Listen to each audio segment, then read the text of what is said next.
Good evening and welcome to Story Hour. I'm tonight's host, Laura Blackwell. My co-host, the marvelous Daniel Marcus, started Story Hour pretty much 5 years ago now, almost five, to help people just stay connected around this virtual campfire. And it's been so cozy here, and the marshmallows are so good even when they're burned. We've been back pretty much every Wednesday ever since. But we did take a few weeks off because there was this Christmas thing a few Wednesdays ago, and then a New Year's thing the Wednesday after that. And so we took a little time off. But we wanted to start off this year in a really great way. So we always have two awesome writers reading their own short stories, their own speculative short stories. But we wanted to make sure that this first one of the year was really awesome. So we have Maria Haskins and Kathleen Jennings, and see, already awesome. So if you're here on Zoom, feel free to chime in on the text chat. If you're joining us on Facebook, feel free to join in on the text chat. Just understand that we're not monitoring it very closely. And if no one talks, it's not because we don't love you. We really do. It just takes us a while to get to you. So let's start. And let's start with Kathleen Jennings, who is zooming in from the future, from Brisbane, Australia. Kathleen Jennings is an illustrator and writer based in Brisbane, Australia. As an illustrator, she has won one World Fantasy Award, which is one more than most people, and been a finalist 3 other times. She didn't say that, other people think, that's me. And has been shortlisted once for the Hugos and once for the Locus Awards, as well as winning a number of Ditmars. As a writer, she has won a British Fantasy Award, the Sidney J. Bounds Award, and 2 Ditmars, and been shortlisted for the World Fantasy Awards, the Courier Mail People's Choice Book of the Year Award, the Crawford Award, the Australian Shadows Award, the U.G. Foster Memorial Award, and several Aurealis Awards. She has an MPhil and a PhD in creative writing. Kathleen Jennings, welcome back. We're so happy to have you. Thank you so much for having me. All right, straight in with the stories. Yes, please. So the first story I'm going to read originally came out in the Australian Fairy Tale Society's anthology South of the Sun, and it's also in my collection Kindling from Small Bear Press, which came out in January 2024. So it's 1 year old. And it is called On Pepper Creek. The gardeners brought a boggart with them to Pepper Creek.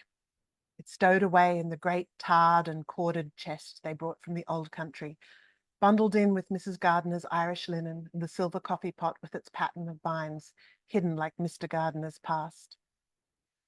Perhaps little Peggy Gardiner caught its tail as she wound a length of tattered lace to store away. Perhaps the boggart jumped in to retrieve something it considered particularly its own, the red spinning top bright with lead paint that belonged to Toby Gardiner, and was shut in when the lid closed. Or perhaps it was simply sleeping inside when Mr. Gardiner fetched the chest from the cottage's attic, high up under mossy slates, within honey-coloured walls, while outside the bees swayed heavy in the roses. In such a bed and in such a bower a boggart could rest, sustained by the dreams of its people below. Dreams and fears.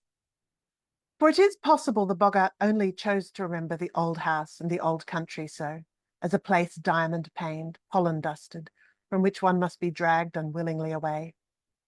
But like Mr. Gardiner, who was not a neighbourly man, and who did not wish to wait for the law to tap on his door, the boggart might have had its own reasons to leave. It stayed in the chest all through their long sea voyage, for unlike Toby Gardiner, who, with his mother, had a taste for danger, the boggart did not thrill to the smell of salt and tar, the creak of lines, the shriek of gulls.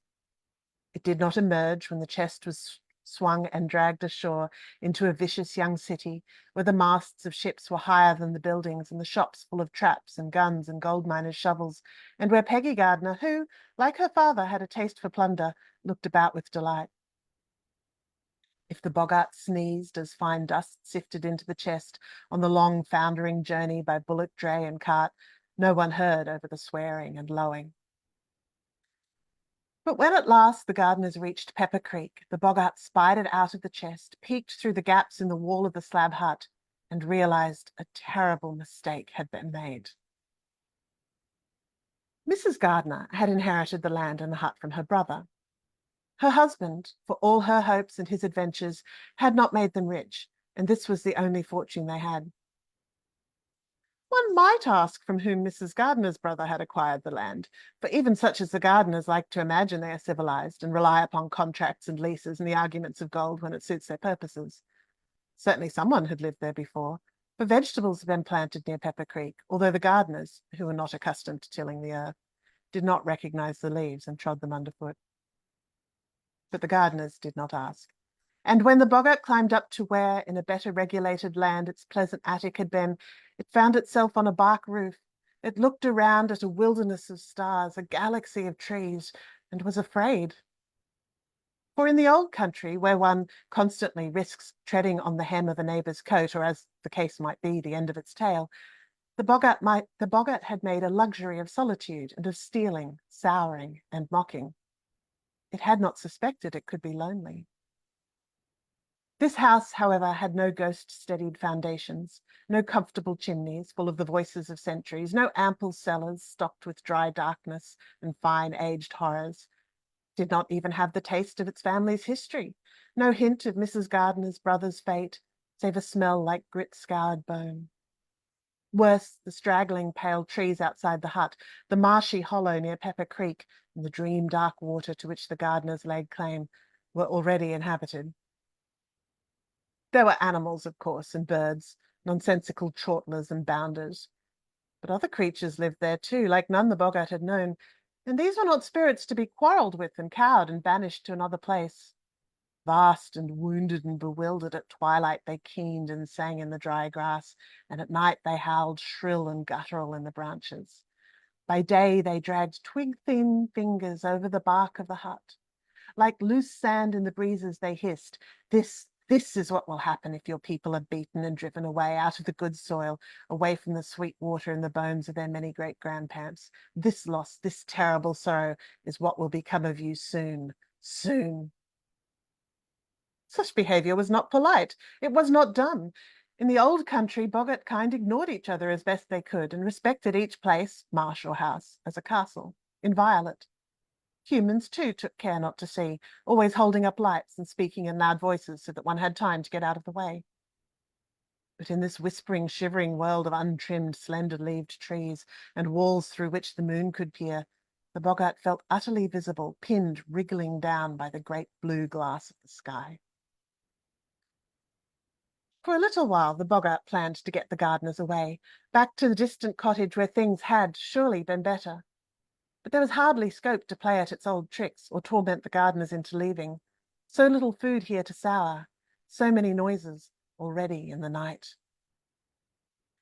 Mrs. Gardner fidgeted and sighed, it's true, and Mr. Gardner, who was not born to be a farmer, scowled and went out with his gun, and Peggy and Toby quarrelled.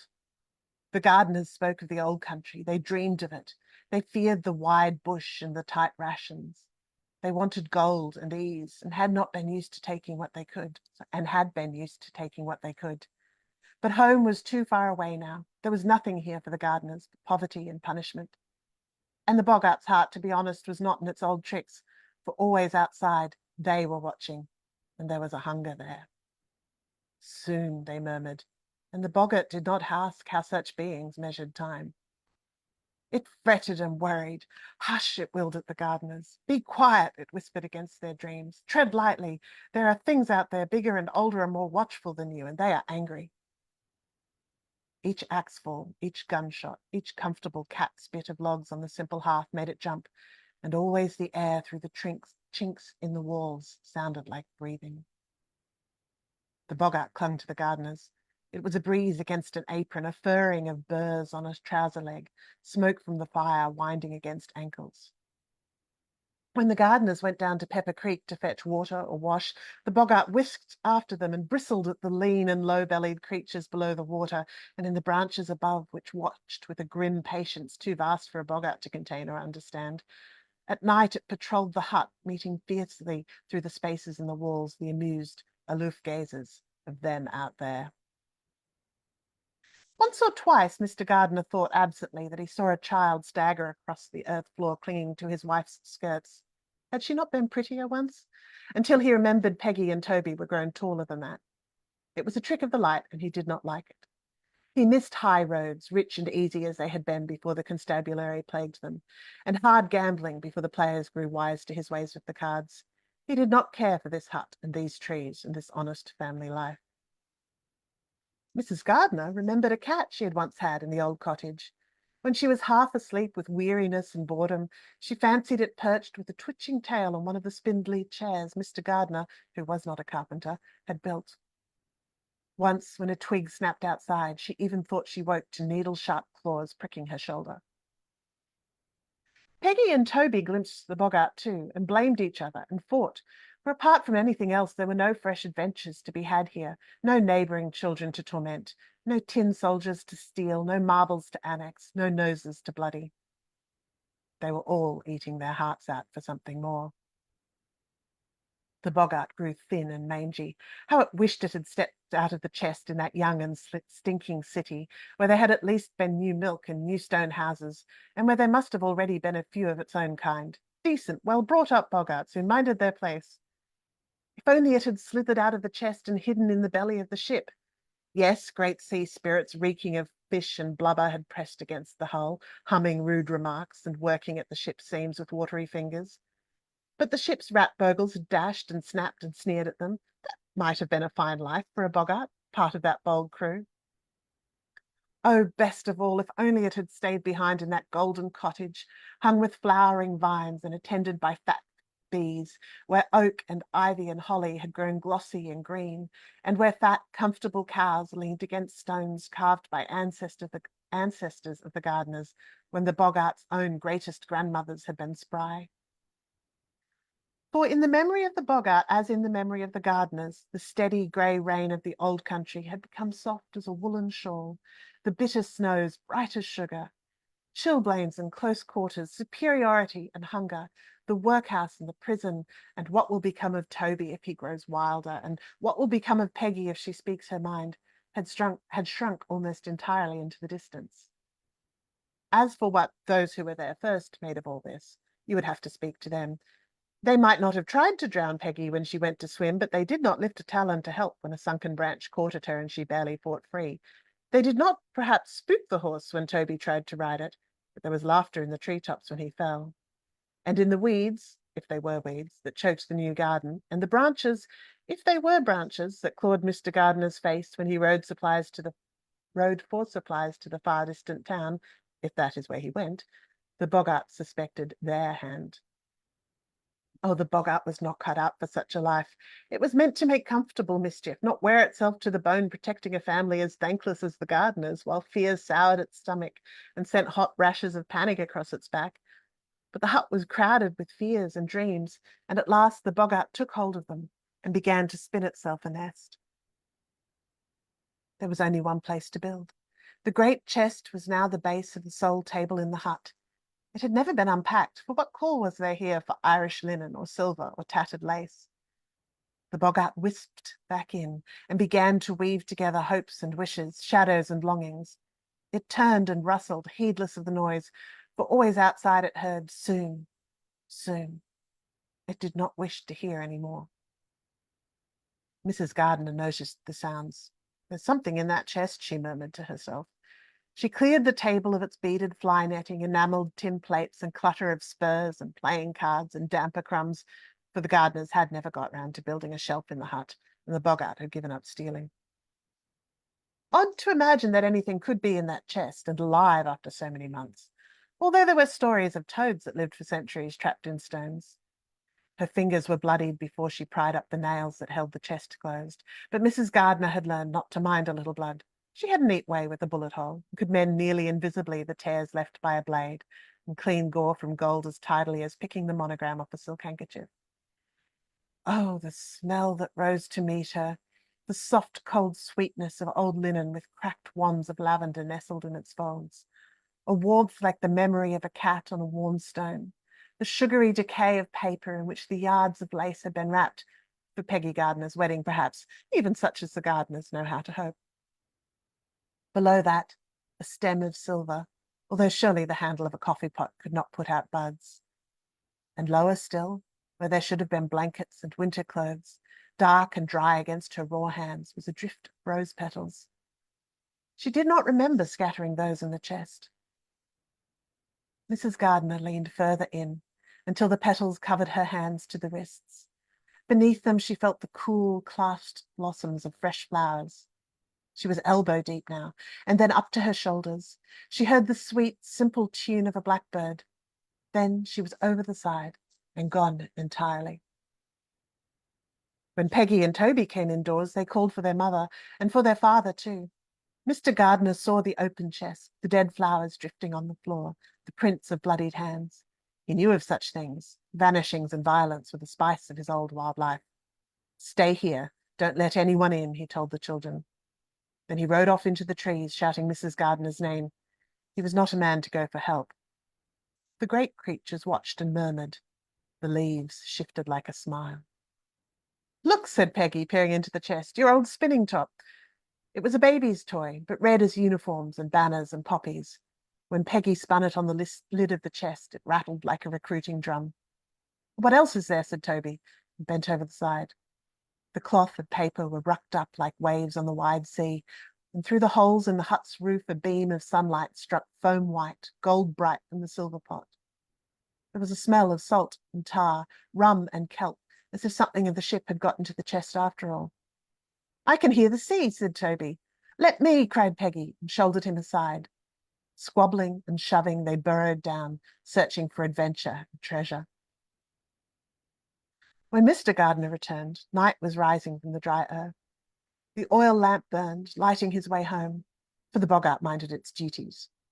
But the hut was empty. Mr. Gardner searched for Peggy and Toby and called for them, but the silent air weighed down his cries, and the only answers were howls in the hills. He sat inside all night, his gun across his knees. He thought of all he had done that might have come back to haunt him, and what he might yet do if he had no family to carry with him. Beside him, the chest sat like an open grave. Out of it, the boggart wafted a breath of roses. To Mr. Gardner, that draught smelt like flowers at a funeral. The boggart sent him scents of smoke and thatch, of ancient stone, but to Mr. Gardner these were as chill as prison walls. A salt breeze made him think of impressment. The creak of oak sounded like gallows, and the peculiar scarlet smell was like old blood and retribution. When these lures failed, the boggart whispered to him in Mrs. Gardner's voice and ghosted up the laughter of children. All night it wheedled and promised. But a boggart is a creature of place and memory, dreams and history. It offered nothing Mr. Gardner wanted, only the past which weighs a man down, and family, which after all is a habit that can be thrown off. And who can say whether the boggart truly wanted Mr. Gardner? He was not, after all, a restful man. When the night turned grey, Mr. Gardner put out the lamp. He looked for a long time at the silver and the linen, but they were too heavy to carry for what they were worth here. He lifted the lid back onto the chest and hammered it in place. He took his gun and a swag, his horse and a new name, and rode away. As for what happened to him next, I cannot say. Perhaps at last the voices in the branches breathed, "Now." But the boggart had gathered 3 gardeners safe into its nest, wrapped in wishes and old lace at the bottom of the great chest. It burrowed itself down and pulled paper and shadow over them all and closed its eyes very tightly. And a boggart can sleep a good while if it chooses. The slabs of the hut turned grey and splintered. Great cottony cobwebs clouded around it. The roof fell in. The trees leaned close. If bushfires came near, the creatures in the trees, entertained by the boggart's alarm, at least did not encourage the sparks to reach the hut. If at last other families returned to Pepper Creek and called it by an older name, perhaps the spirits told them the story as a joke. Perhaps not. You would have to ask them. The gardeners brought a boggart with them to Pepper Creek, and if no one has found it, it sleeps there still.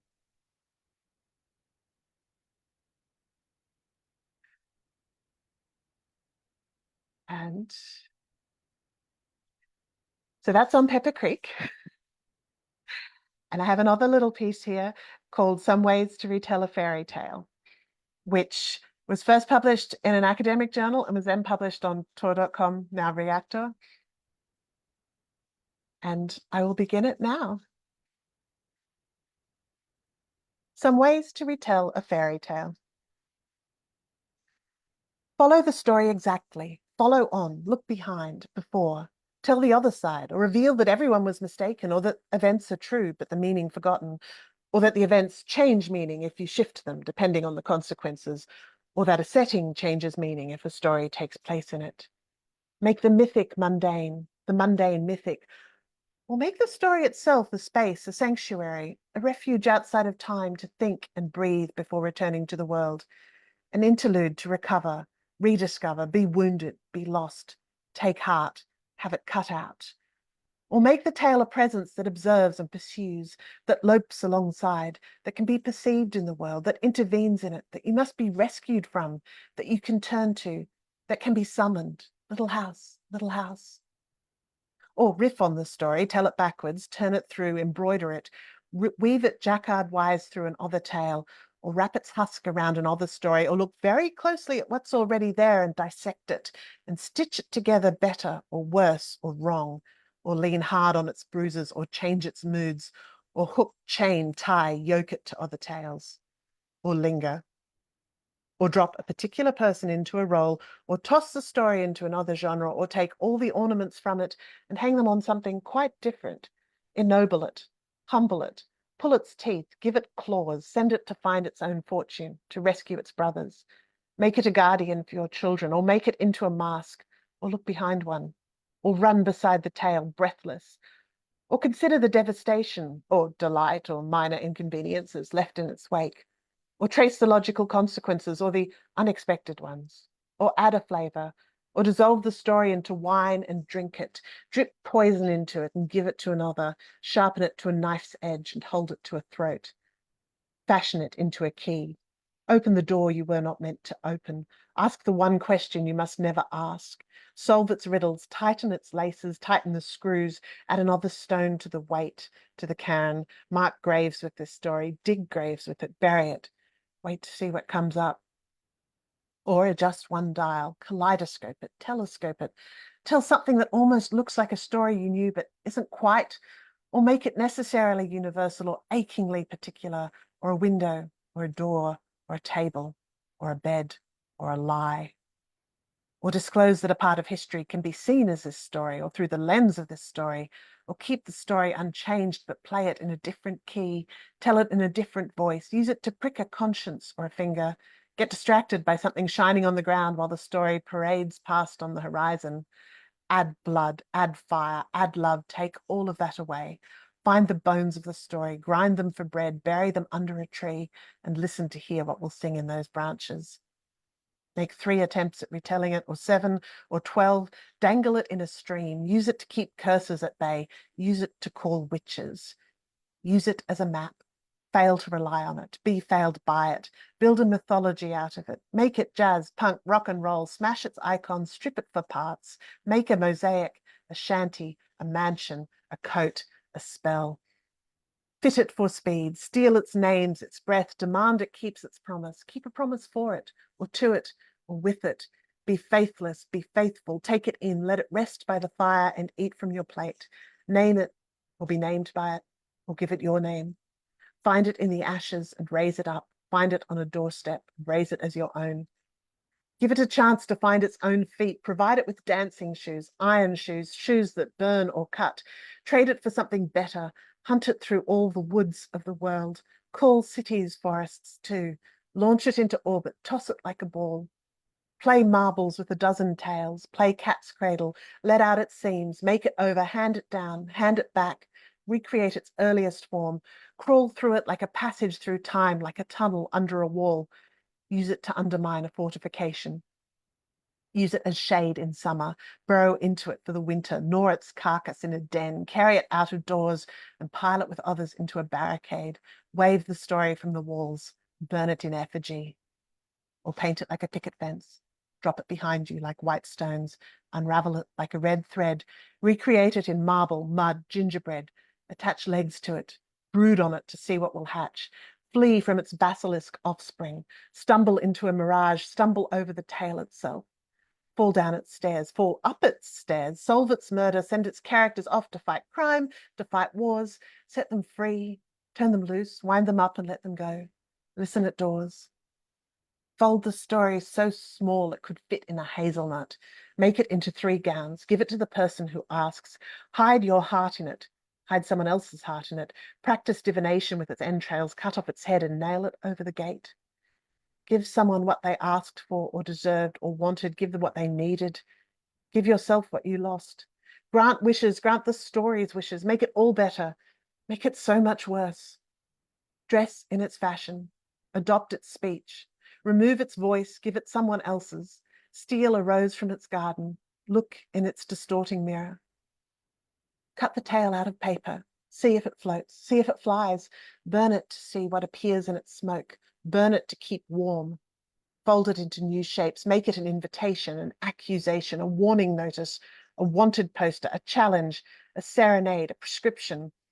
A basket of fresh bread and flowers, a nightcap and dressing gown, a quilt, a clever disguise, a very large false moustache, a gift left on the workbench in thanks, a mechanical nightingale, a bell on a cat, the sign by which you will know the true princess, the irritant, the spindle, the smell of honey, the candle in the window, a hand of glory, the news upon hearing which someone somewhere will spring up from beside the fire exclaiming, "Then I am the king of the cats," and vanish up the chimney. And because I have 3 minutes left, I have a 2-minute long short story, which is a standalone tiny story from within my novel, which is coming out in September. It's called HONEYEATER, and it will be coming out from Tor.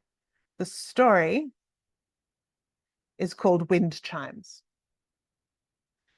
A family, says Malcolm Lynn, one of the neighbours, lived in number 18, loud and careless with too many children and cars. They were old neighbourhood stock, so we would have forgiven them that, but not the wind chimes. They collected them, made them, found them, and won no friends. Notes were delivered, letters sent, but without a really local representative, council only does so much. And once you start noticing wind chimes, they're impossible to ignore. But at last the family took our hints and left, with their tyres and car batteries and faded toys. Peace returned. Veda Tepping from down the road brought the house cheaply for her sister, a nice woman, but shadows deepened under her eyes. "I hear chimes," she said, "all night, every night, and I can't work out where they are." She searched the neighbourhood by dark. Finally, she climbed into her own ceiling, scrabbling around, breathing in dust and fibres. That's what got her in the end. But there, in the heat above the insulation, she found the chimes strung along the peak of the roof.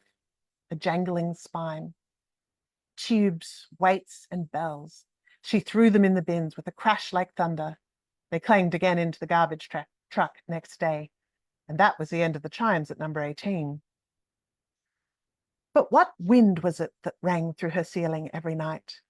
And does it blow still, now nobody can hear?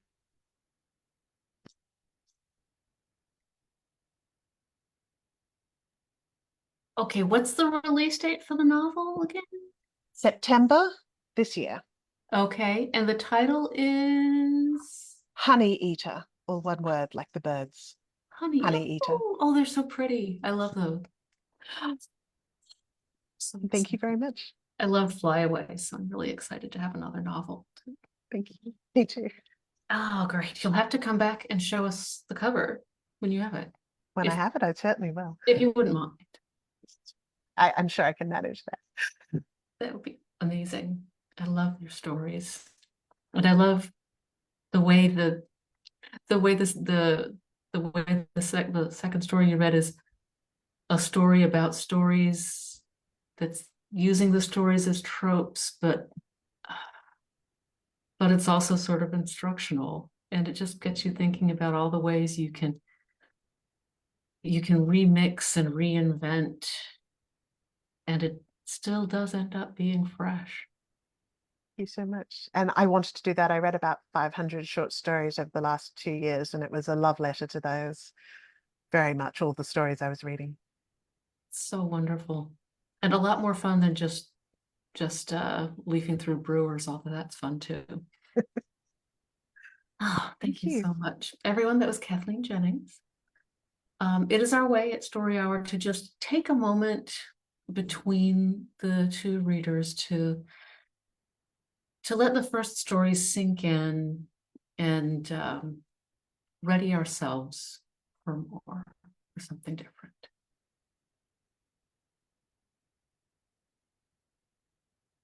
And now I'm ready to hear some stories from Maria Haskins, or just one story. One is fine too. We didn't talk about how many it would be, did we? So Maria Haskins is a Swedish-Canadian writer and reviewer of speculative fiction. And I think it was just today, wasn't it, that you posted some of your list of some favorite things you read in 2024? And Maria is a voracious reader and a very insightful reviewer. So I always recommend when she has lists going and checking through them, because you're likely to find something you enjoy. She was born and grew up in Sweden and is currently located just outside Vancouver with 2 kids, a husband, a snake, several noisy birds, and a very large black dog who's so beautiful. I love the pictures of him. Her work is available in the short story collections Wolves and Girls and 6 Dreams About the Train. She is an Aurora Award nominee and an Ignite Award nominee. Maria's work has appeared in several publications and anthologies, including Best Horror of the Year, Nightmare, Lightspeed, The Deadlands, Beneath Ceaseless Skies, and elsewhere. Maria, welcome back. So happy to have you here. Oh, thanks so much for having me back again. It's awesome to be back. I'm really excited. And it was so good to listen to Kathleen. I'm all like, ooh, I'm all up on the fairy tales now. I'm going to read 2 stories, I think, unless I totally misjudged how long the first one is. And I'm going to start right into it. It's a story that I wrote for my Patreon. So it was published on my Patreon a couple of years ago. And it's called Waiting for Ben. And it's a story that involves 2 characters from a story called The Guitar Hero that was published in Kaleidotrope, and that story is available in my short story collection, 6 Dreams About the Train. But they're sort of just marginal to this story, so I'll launch right into it. And like I said, the story is Waiting for Ben. It's after midnight, and Bree is sitting on the couch in her living room, drinking tea and watching old movies on her laptop. Inside the small rundown bungalow she rents at the end of a rural street in the Fraser Valley outside Vancouver, all the lights are turned off, and the only illumination is the blue glow from her laptop. Outside, the porch light is burned out, and there are no street lamps. Everything is darkness and shadow with shreds of moonlight peeking through the chasing clouds. It's been 3 days since Ben was released from prison, and Bree hasn't slept since. Bree knows that when Ben finds her, he will kill her. She has known this since the day he was sentenced to 10 years in prison for beating her to within an inch of her life. She hasn't heard from him in 10 years, hasn't seen him since they marched him out of the courtroom. But there is no doubt in her mind that he is on her way to her house right now. No doubt that he intends to kill her. No doubt that he's been planning how to do it since they locked him up. Bree sips her tea. It's loose leaf, a present from one of her new friends, Smoky Oolong. Part of her wants to go and check the door again, check that the chain is on, that the deadbolt is secured. Another part of her wants to run, hide. She reminds herself that she has considered and rejected all her other options because if Ben doesn't find her here, he will keep coming until he tracks her down, until he breaks through whatever doors she locks to keep him out, until he's got his hands on her again, until she's dead. Bree is 45, and her life falls into 3 neatly separated pieces. Her life before she met Ben when she was 20, the 15-year nightmare that followed, and the 10 years since he went to prison. 10 years without the noose of his presence strangling her. 10 years to live the way she wants to remember who she is. 10 years of reconnecting with her parents and the rest of her family without Ben there to cut them off, keep her away, and controlling every moment of her existence. 10 years of freedom, knowing it would all end when he was released. She takes another sip of tea. The couch faces the front windows, and in the dark she can make out the driveway, the road, the fields and trees beyond. He's getting closer, she knows that for sure. Probably he would have taken the bus to the closest town. Getting to her house will take longer. Maybe he'll walk, less chance of someone spotting him that way. He might have figured out her address before he even left prison, if he had access to the internet. If not, he would have made his inquiries since he got out. You will never get away from me, Ben used to tell her. No matter where you go or what you do, I will find you. And if I don't find you, I'll find your parents first and make them tell me where you are. Bree puts her empty cup down and flexes her arm. The old fractures have healed, and yet there's always an ache there, like a memory carved into the bone. Her body carries many such memories, same as her mind. When she started asking around for help last year as Ben's release date crept ever closer, the first people she went to were Jackie and Alice. They used to hang out with Bree's oldest brother, Mike, the metalhead in high school. Bree didn't know much about them, really, but she'd heard that they had stopped playing music and were doing investigations of some kind. They're kicking ass, her brother told her once, though he didn't seem to know exactly how or where. Bree didn't know who to ask for help, but 2 women kicking ass seemed like a good place to start. I want to live without being scared of him, she explained to Alice when they met in downtown Vancouver. But I don't want to risk going to jail, and I don't want anyone else to go to jail for helping me. They had discussed options. Getting a guard dog was out of the question, considering what Ben had done to her old dog when they first got together. Trying to hide or getting a weapon were only temporary measures. Ben would find a way around it, wait until she was vulnerable, and then come after her. The police had told her to call if she needed assistance, but they were worse than useless. They either didn't understand how Ben's mind worked or didn't care. This is not really my area of expertise, Alice said, but there is one option I can think of. It's a pretty radical solution, though, and you'll have to look into it yourselves. Anything you think might help, Bree said, her heart sinking. It's raining outside, a soft drizzle that makes the road glisten. Bree knows Ben is close now. She takes a deep breath. The fear subsides. The darkness remains. Alice gave Bree the name of a bar, the name of a man who worked there. The bar's name was Diggs, and the man's name was Ty. One day, 8 months ago, Bree went to Diggs. Ty was working behind the bar.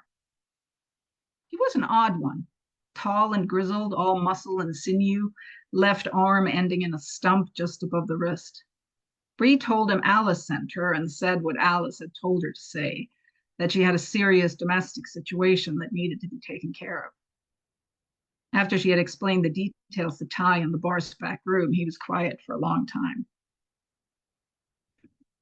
I can make it possible for you to take care of that man when he comes calling, Ty said, his voice a deep, low rumble, almost like a growl. Whether you want to scare him off or Whether you want to do something else is not my business, but my solution is not simple. I want you to understand what it will mean for you because it will change your life and it will change you. How? Ty smiled then, sharp teeth gleaming, and scratched at the stump. Old tattoos snaked everywhere across the exposed skin of his arms and neck, some faded, some fresh. Shadowy creatures and shapes, runes and ships, wolves and snakes. This is my bar, Ty said. Upstairs is for regular customers, people who want a drink, or 2, or 10. Downstairs is different. You can only go there if you're invited, and I'm inviting you. Once you've been downstairs, you can decide how to proceed. Is it safe? Bree asked, voice shaky. Ty cocked his head. In the afternoon sunlight coming through the window, she noticed the gleam of silver hair in his chest and jaw, and for a moment the hair seemed as thick as a pelt under his shirt. No, he answered finally, his vaguely Scandinavian accent more noticeable now. It is not safe, but you will be. No matter what you choose to do once you're downstairs, you will be safe. It's after 2 a.m. and everything in the whole world seems to be sleeping except Bree. She's naked in the dark, just like Ty told her to be, and she has turned off her laptop. We can come too, Ty told her the other day when she came in for her regular visit downstairs at Diggs. Just say the word. Bree considered the offer, but in the end she said no. Ty didn't press the issue. He's good like that. Good at knowing when there's nothing to say. Good at knowing when people need to handle their own business. Sitting here now, naked in the dark, Bree knows she made the right decision. This is between her and Ben. No one else. The last of the tea has gone cold in Bree's cup, but there's no time to make another. She doesn't have to look outside to know that Ben is close now. He's walking down the road, turning into her driveway. He stops and looks at the house. All the windows are dark.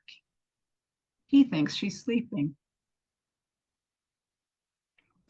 Ben thinks he knows her, but the truth is Ben never knew her at all.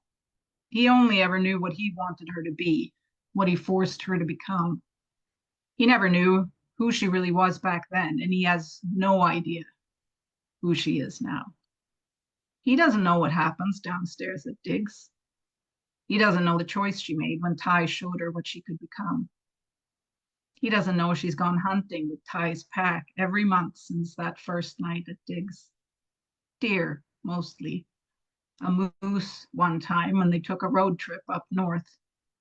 That was the first time she bit into the heart of something she had killed. Bree listens to Ben's footsteps on the gravel path outside, then on the creaky wooden steps of the front porch. She listens as he fiddles with the locks, as he opens the door, as he sneaks inside. Her bare skin prickles and she runs her tongue over her sharpening teeth. Her body wants to change now,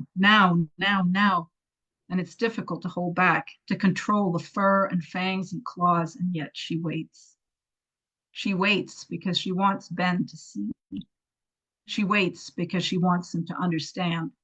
She waits because she wants to show him exactly who she is now. Okay. So that was Waiting for Ben. And my second story is from Wolves and Girls. And it's actually the title story, Wolves and Girls.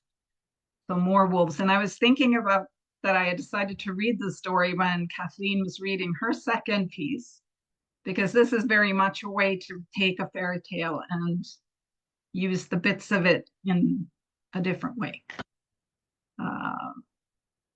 So let's see here. Wolves and Girls.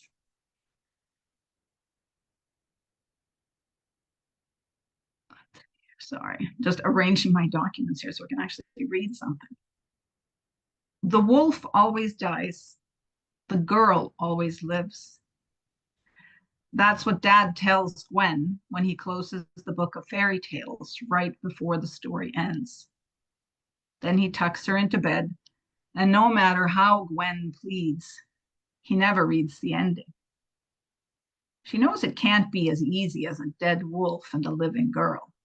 Nothing is ever that easy, especially not for wolves and girls. There's only Dad to read her stories and tuck her in. Gwen has no mom, hasn't had one for as long as she can remember. She left, Dad tells her. She couldn't live here anymore, so she went away.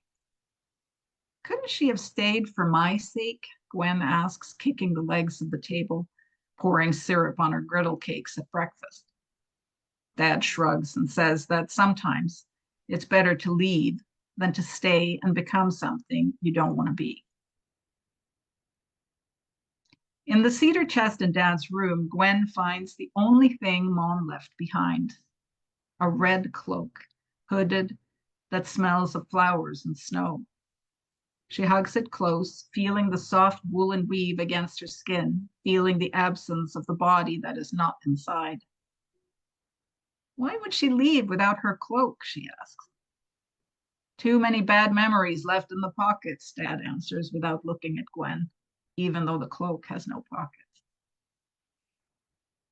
Dad is a good dad. He can braid hair and mend socks and do laundry as well as any mom. He's not always home at night, though. Sometimes he leaves Gwen alone, the door locked from outside, and the moon hanging clear and bright in the window. He leaves his clothes behind, too. They're laid out on his bed, and in the morning he wears them again. What's so bad about wolves? Gwen asks, poking at the boiled potatoes and mutton on her plate. Dad is a good cook, a good hunter, too, even though he doesn't even own a rifle or a bow. Wolves always die, Dad says. Better to be a girl because the girl always lives, Gwen finishes the sentence for him. By the time Gwen is 12, she knows what Dad does when he leaves the house at night. She's seen him go and come back. She's seen the tracks change from feet and toes to paws and claws beneath the eaves of the forest. Is that why Mom left? She asks one morning when the moon has set. No. Did you kill her? No. She left because she had somewhere else to be. What place would be more important than me and you? Dad doesn't answer. Before Gwen turns 16, she's realized that maybe it's not that Dad doesn't want to tell her the answer, but that he doesn't know the answer. By now, she's acquainted with restlessness and hunger, and some nights she's the one who stays out late, and Dad's the one waiting for her to come home. Everything all right? He'll ask before she goes to bed. The girl always lives, Gwen says. One February night, Gwen comes home with her clothes torn and split lip. That same night, a boy in the village beyond the forest comes home bruised and blinded in one eye. Dad doesn't ask Gwen if she's all right. He cleans the cuts and mends her clothes. He puts her to bed like when she was little and reads her a fairy tale. Read me the ending this time, Gwen says. The wolf? No, the real ending. Dad looks out the window at the moonlight on the snow. Once upon a time, there was a girl in a red cloak walking through the forest. She met a wolf and followed him home. They loved each other and their baby very much. But one night, the girl walked into the woods and disappeared. The wolf tried to find her, but he never did. The wolf thinks that the girl was a red rose in the snow, out of place, but lovely and true in every way that mattered. That's the story. I don't know the ending. The following night, the villagers come. A full moon hangs low over the trees when they march up to the house, and the dark forest is threaded through with silver and shadows. At the front walks the boy with a bandaged eye. The villagers have brought fire and knives and rope. Stay inside, Dad tells Gwen. She stands at the window and hears the shouting, hears the door close and lock. The moon shines so bright into the room it blinds her. She cannot see what happens, cannot see Dad turn from one thing to another, can only hear the shrill cries, the snarl and growl, the bones cracking before everything goes quiet. She's not sure how she gets outside. Perhaps she breaks the glass and jumps out through the window. Perhaps she breaks down the door. Dad's on the ground. The men and the boy who came with rope and fire are there too. They're dead, but Dad is not. Not yet. Gwen strokes the lingering warmth of his gray and shaggy fur, her head resting on his heaving chest. She feels every ragged breath and heartbeat in his body.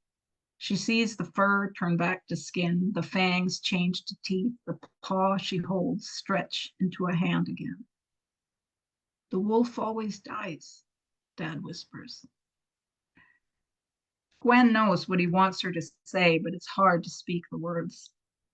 The moonlight shines into her, threading silver and shadows into her flesh, and she feels a familiar grayness stir beneath her own skin, yellow-eyed and red-tongued.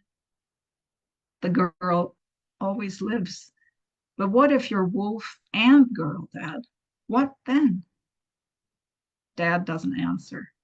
Perhaps there's no answer to be had, because nothing is ever easy, especially not for wolves and girls. The end.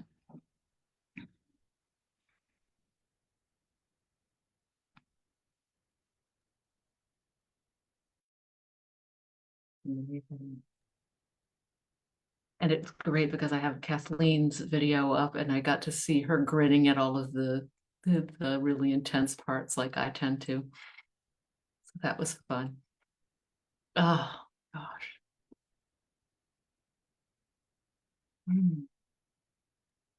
Fairy tales are good. And I really love that. And I was thinking too, I love that the full title of the collection, of that particular collection, is Wolves and Girls and Other Dark Gems. And I know that one's an and word written out and one's an ampersand, and they're not the same, but it got me thinking that girls are dark gems and so are wolves. And most especially girls who are wolves.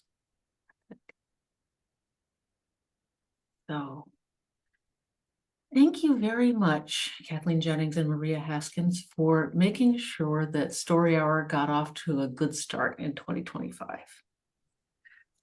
Thank you so much for having us. Yes, thank you so much. It's always fun to be here. Well, it was a lot of fun for us too, and oh yes, I'm going to be watching this one again, outside of the scope of my duties, I think. Well, Daniel and I are here every week, so next week we'll be back with the readers M.L. Krishnan and Dawn Vogel. Yes, they're both wonderful. We've had them both on before as well. I do recommend checking storyhour2020.com to see if there are any changes, and also to look at the calendars, see what's coming up that you don't want to miss, the recordings page, so that you don't have to miss something just because you didn't see it right away. And you can check watch out the archive, and you might say, "Holy crap, I love that writer! I didn't know that they read at the Story Hour back in 2022 or whatever." So right, it's all there, man. yeah. So yeah, it's pretty cool. And if you're on Facebook, you can also cruise over to Facebook and look at the Story Hour page. You can subscribe so that you get alerts when we go live. And, the Facebook videos thing is a little bit different. Instead of just the names like we have, it actually has tiles. So you can scroll down and click when you see something that looks interesting to you. So just another way to find stories, which is what we're all about. Well, so I really just can't stop thanking Maria Haskins and Kathleen Jennings for their fantastic stories. Also need to thank SIFWA for the Givers Fund grant that kept us going through 2024. And forever I will be thanking out my wonderful co-host, Daniel Marcus, without whom Story Hour would not exist. And all of you who are joining us here right now, all of you watching at some point in the future, thank you. Thank you for being here with us all together in the same Story Hour. Welcome to 2025. Be the dark gem you need in the world.